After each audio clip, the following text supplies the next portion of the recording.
नइखे मिलत गोरी बोला ना हमरा से बबुआ के शौक। अरे बक काहे नइखे मिलत गोरी बोला ना हमरा से बबुआ के शौक। हम का जाने।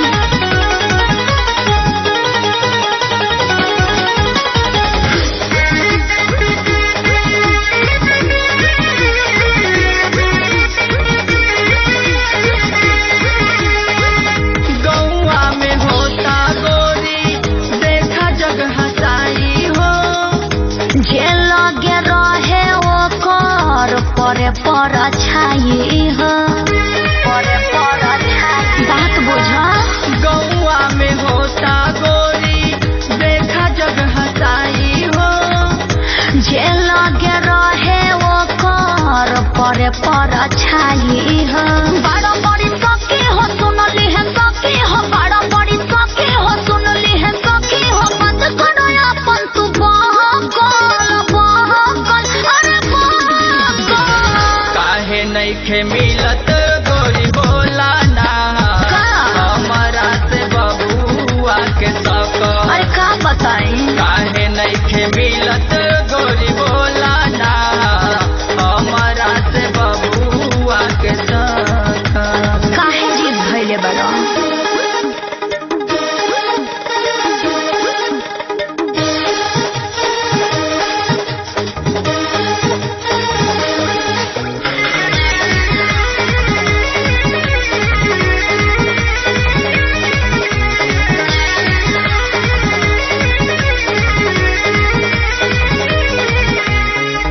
राज रमेश के तू कह क्रिया खाई के। मजनू मनोज तहरा नियन हो भेटाई के।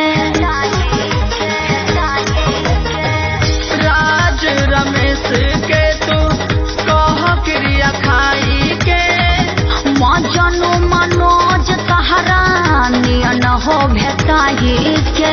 कान तहर भरल बा पीछे लोग पड़ल बा। कान तहर भरल बा पीछे लोग पड़ल बा। देखे चाहे हमनी के जहकल जहकल अरे जहकल। काहे नइखे मिलत गोरी बोला ना हमरा से बबुआ के शौक।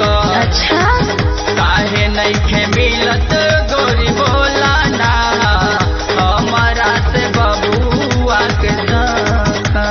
आइल बड़ा जब से हो पूछेला तब से हो। आइल बड़ा जब से हो पूछेला तब से हो। अपन लगा बनाया कल अरे कल। काहे नइखे मिलत गोरी बोला ना हमरा से बबुआ के शौक। अरे बक काहे नइखे मिलत गोरी बोला ना हमरा से बबुआ के शौक। अरे दिमाग लगावा।